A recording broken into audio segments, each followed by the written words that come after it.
Welcome to this episode of Chatting with Staxx. I'm your host, Bill Staxx, and today I got a really good one for you guys. Shout out to PeeWee. I'm going to play you guys the first installment on many.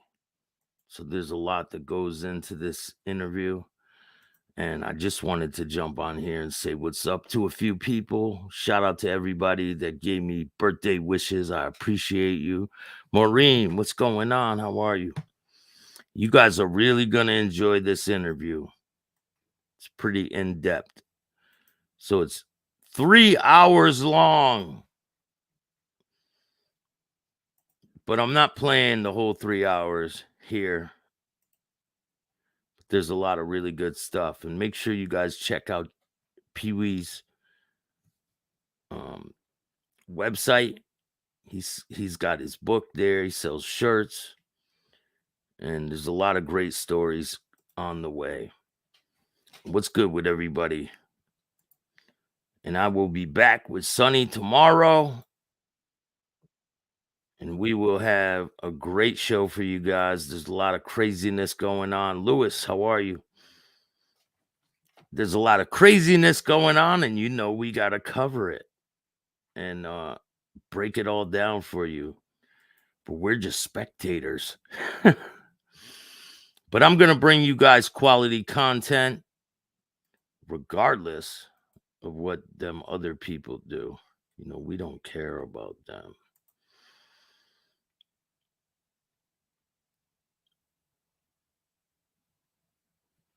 I have so many interviews I'm going to be dropping.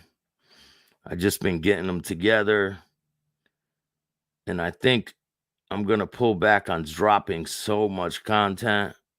I'm going to focus on quality instead of quantity and bring you guys some really good stuff.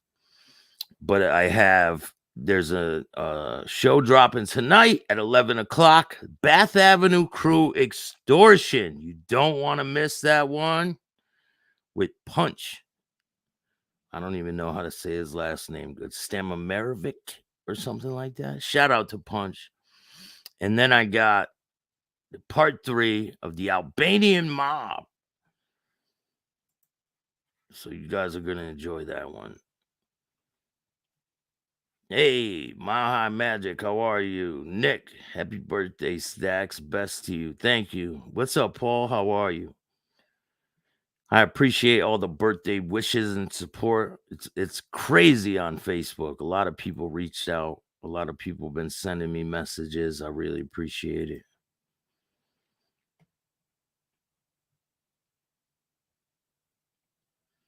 I got like over 100, and that's a lot. You guys are really going to enjoy this interview.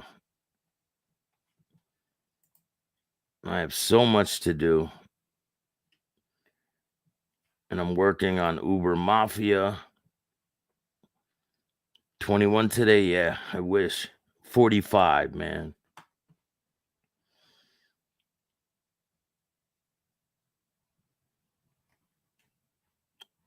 Yeah, I'm going to go enjoy the day, but I'm still going to be coming back on. I'll be back on later.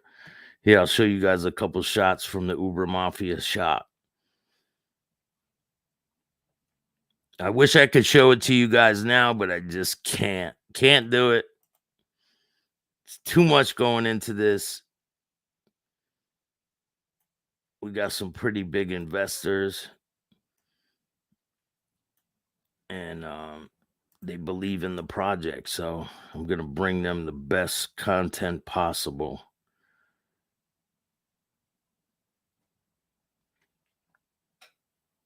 And shout out to Vinny from South Philly. Go check out his channel, Vinny Presents. We'll probably be doing a live soon. I got a lot of different people I'm going to be talking to. Francis, how are you?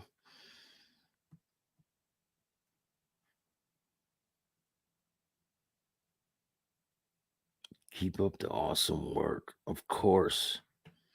Can't have it any other way. But anyway, I'm not going to keep you guys. Let's get to the content. Make sure you guys hit the like button, subscribe. If you guys want to donate to the channel, you can hit up the Cash App at Chattin with Staxx. And if you want to be a guest on the show, hit up my email at billstax2021. And make sure you go check out PeeWee's website. I'll put the link in the description. I'll put the link in the chat. Bam. Go buy his book, Brotherhood, The Greatest Lie Ever Told. Now, without any further ado, let's get to the content.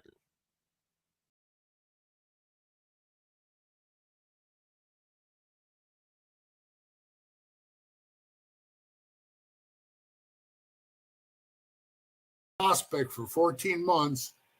And at the end of it, Pat just got some hair up his ass and he told me, hey, you're just not cutting it. So we're going to send you down the road, sit out a year, come on back and try it again.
To this episode of Chattin with Staxx. I'm your host, Bill Staxx, and today I got PeeWee. What's up, PeeWee?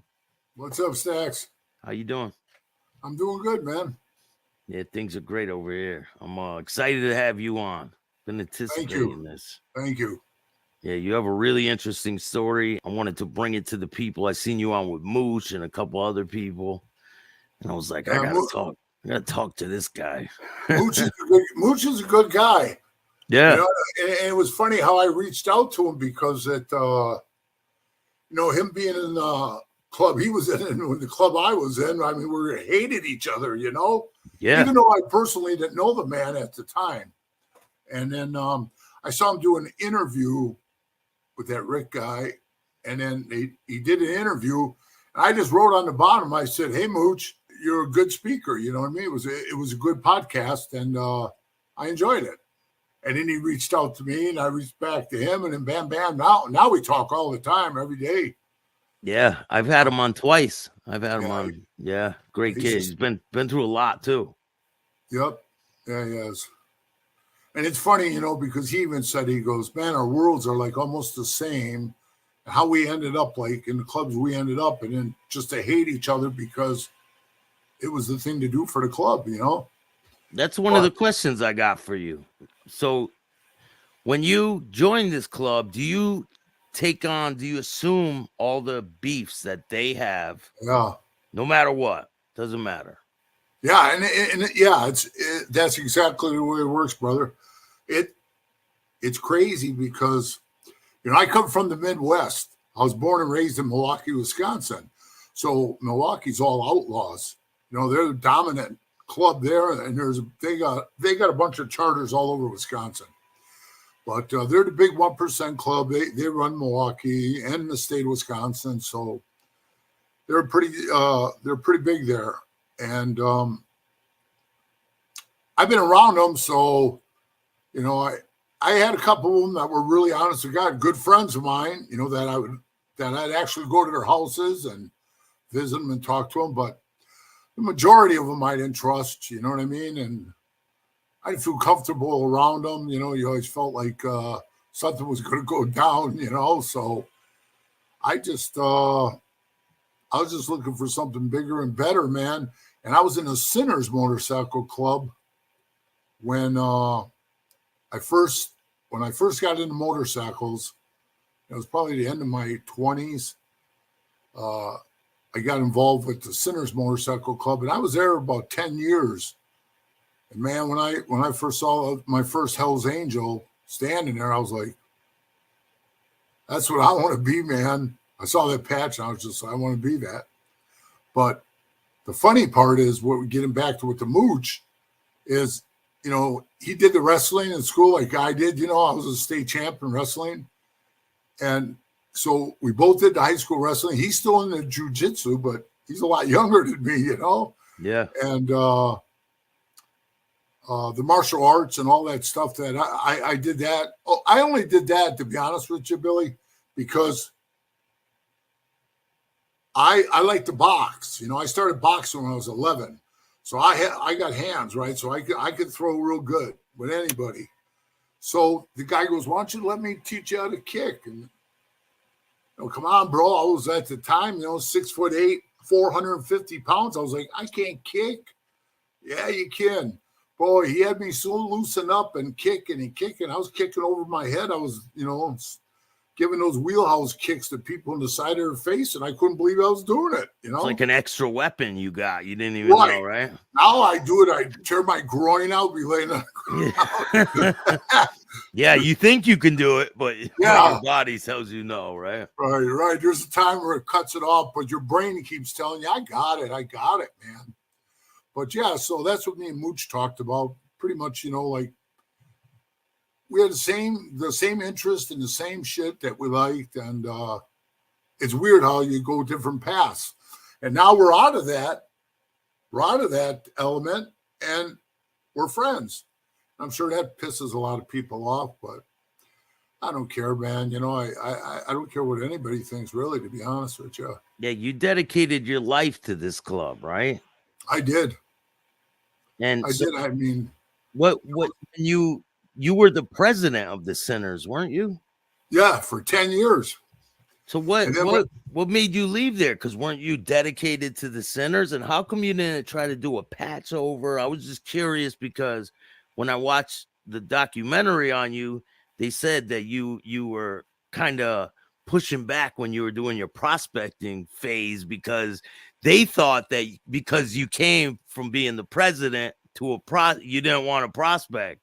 Is that right? He was saying that. Me and him used to bump heads, and I don't know why, because personally, a personable guy he is, and then sometimes he could be a real asshole. You know what I mean? It depends on his mood swings. I know exactly what they were, bro. It's, you know, he was heavy into steroids at one time, you know, and he's lifting. So did I do it, you know, where a guy squeezing a ball in a store and I scream out, do that again, I'll smash your face in, you know. It's just, you know, it's the roids that make, you know, that roid rage. But he would flip out like over the stupidest little shit, but we're beyond that. You know, I mean, I went to his going away party when he was going to prison. The sad thing is, I think he was already working with the police when he had his going away party, because he was facing 20 years. And this is Pat Matter, the president of Minnesota. And he's facing 20 years. And you know, I think he was close. He had to be close. I was getting like in my late 40s, and he was only like a couple of years older than me. He might have been in his early 50s. I'm going to guess, you know? Yeah. So when he got that 20 years thrown at him, hey, for anybody, Staxx, you know, that's a lot of time, man, you know? So that's all on him why he decided to take a different route and work with the police. But you were around when that happened, right? Well, actually, but I was in a different charter, and I'll explain that to you. I had believe it or not, bro, I hung around. I was a hang around, not a prospect. I was a hang around from like 1991 to 1993. And I lived in Milwaukee, and I would have to drive 6 hours up to Minnesota, hang out, clean up, set up for parties, you know, do all that kind of stuff. And then when Sunday came, I had to fly back to Milwaukee. And I remember, I just got to throw this in there because I know you'll laugh. One of the guys, he's dead now. His name was Tank. He was a big boy. He was a good dude. He had the big, massive beard, like the big Grizzly Adam beard. It was huge. Yeah. And he was just a big guy. Here, to give you an example, I gave him a belt that I had. It was a 54-inch waist belt, and it wouldn't fit him. So his gut was like, he was out there, man. And I pull up in the car, and I had this big old Lincoln Town car. And I pulled up in it, and I get out of the car. But coming to Wisconsin, bro, up toward northern Wisconsin, because, leaving Milwaukee, I had to head north to Minnesota. So when I was going like through Eau Claire and stuff like that, bro, it was snowing like a son of a bitch. I mean, snowing, coming down. And then I get to Minneapolis, hey, they're all out there sitting on their bikes. And, to them, it was a chilly day, but it wasn't cold enough to snow or anything. But it would have been a son of a bitch me flying down the road on the bike, in the snow, because it was sticking to the ground, and I could feel it in my car. Yeah. So when I got there, you would have cracked up. I pulled up, and I got out of the car, and he looks over at me, and he goes, "What the fuck? You come up here, you want to be one of us, and you're driving a car?" And he points to his back. "That MC back there doesn't mean more Continentals." Bro, I just wanted to start laughing when he said it, but, I had to be all serious and go, yeah, okay, Tank, I said, boy, I came through, it was snowing. He goes, so what? Oh, it would have been so what if I would have been like flying on my ass, going down the road. But, yeah, that's the only thing. He wasn't a guy of many words, but that's one thing he said. But anyway, I was going up there all the time, and then I'd have to leave Sunday to head back because I had a job, and they wouldn't let you. They wouldn't let you sit through the meetings or anything yet. No, right? no, you never do that until you're a member. Yeah. But they were doing this with me, Staxx, because they didn't really know me, bro. Like when I walked up to one of them at the drag strip in 1991. I says, "Hey man, I'm PeeWee from the Sinners Motorcycle Club, man. How you doing?" He shakes my hand. It was Ralph, and he said, "I'm Ralph, Hell's Angel, Minneapolis." And about 4 seconds passed, maybe 5, and I looked at him and I said, "Hey Ralph, what do I got to do to be you?"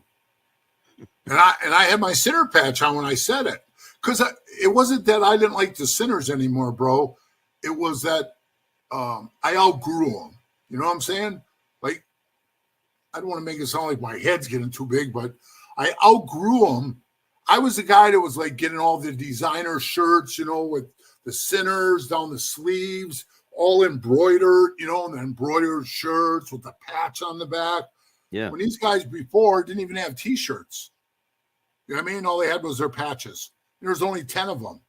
And then when I came around, my personality, all the people that I knew in my big circle of friends I'm talking about, they all wanted to come around. Then they all wanted to be Sinners all of a sudden when they didn't before. Before you know it, bro, we had like 26 members from 10. And I said, we need to buy a clubhouse. And I was the one that had to put my name up because nobody could get a loan to buy this house. And then we converted it into a clubhouse. It was like 3 stories high. And it's right across the street from a church. Yeah, so, every Sunday we heard the bells ringing. It was like I had a very good time in the Sinners. I love those guys. I still talk to probably about 4 or 5 of them, that, I'm really close to. And they're not Sinners anymore. They're all out of the club. And the Sinners that they have there now, I don't talk to any of them. I don't really have anything to do with them. But I just told them, I said, hey, listen, guys, I really in my heart want to be a Hell's Angel, I'm going to leave I'm going to drop out of the club, So I dropped out about right after we came back in 1991 from Humboldt, Iowa. I dropped out. And I started doing my thing with the club, but I had to let the Angels get to know me. Yeah. And that's what took so goddamn long, bro. So after 3 years, I finally sold my house. And you got to understand, Staxx, I had to keep that on the down low because some other guys would have heard I was moving up there. They would have known what it was for. What it would have been shoot 'em up cowboy shit, you know? Yeah. So I told no one. No one, bro. Nobody knew. And just what I'm telling you, I know personal friends of mine, they got jacked up by those other guys, and they're like, "Where's your buddy? What's he doing? You know, tell me you know where he is," you know, because they heard I went up there, but they couldn't prove it.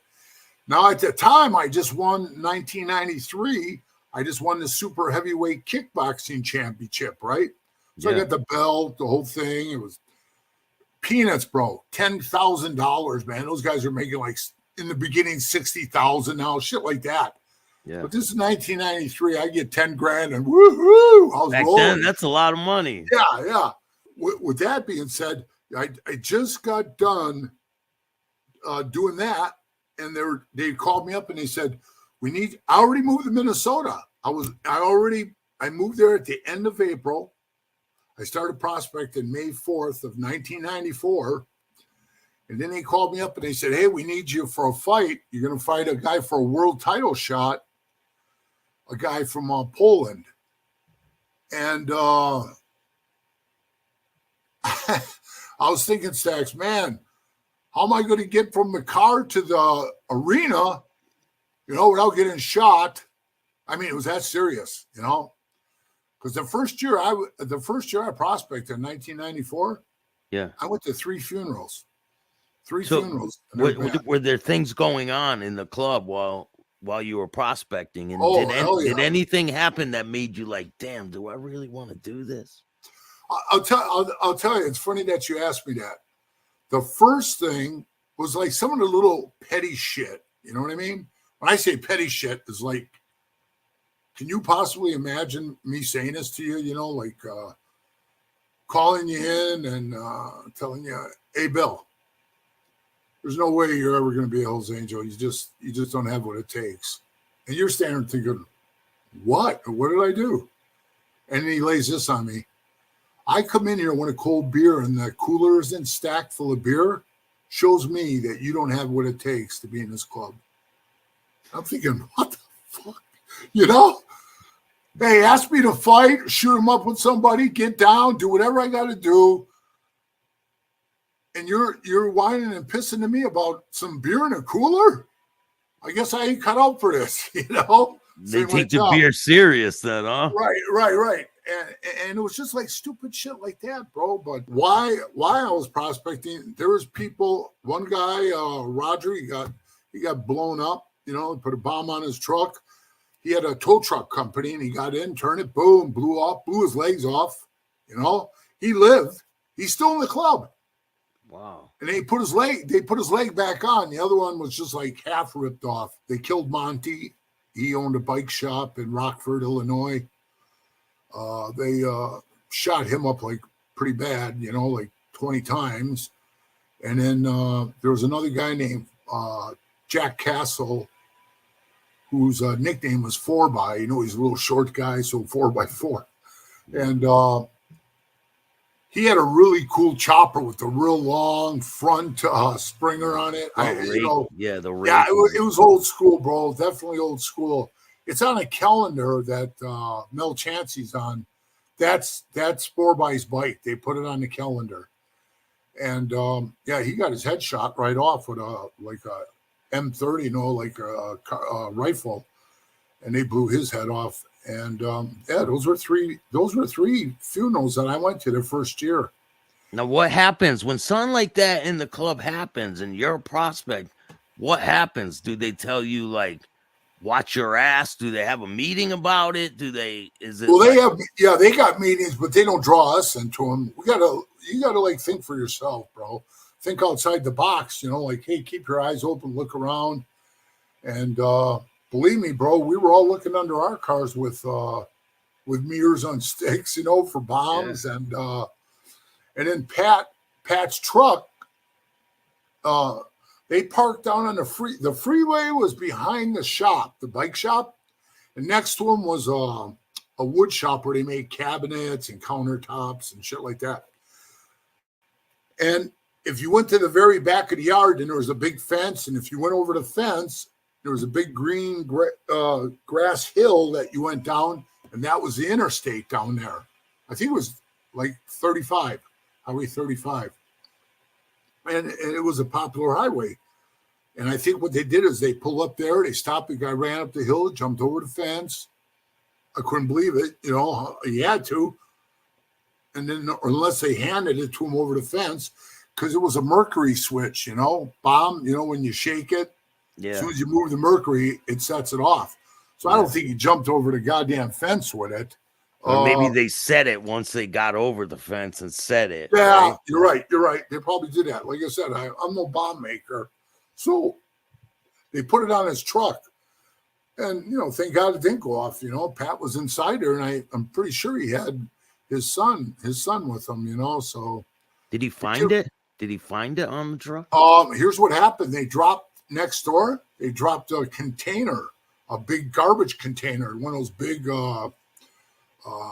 the big ones, like when they're remodeling a house or something, you know, big steel one. And they dropped it on the ground, and when it went boom and it hit the ground, it vibrated the ground, blew the truck up. It blew the truck up. The biggest parts on their stack I seen was the taillight. I mean, that truck was demolished.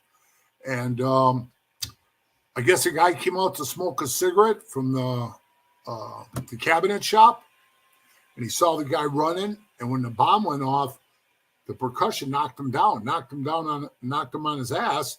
And then he got up, jumped over the fence, ran down. That guy ran over, saw the car, took off. I think it had Illinois plates on it. You know, everybody just put two and two together who it was, you know. But Pat was lucky, you know. He was lucky on that one. Did you ever have any run-ins with any of these people, like the Outlaws or anybody? Oh yeah, where you had problems? I had a run-in. I had a run-in with them it's in my book too.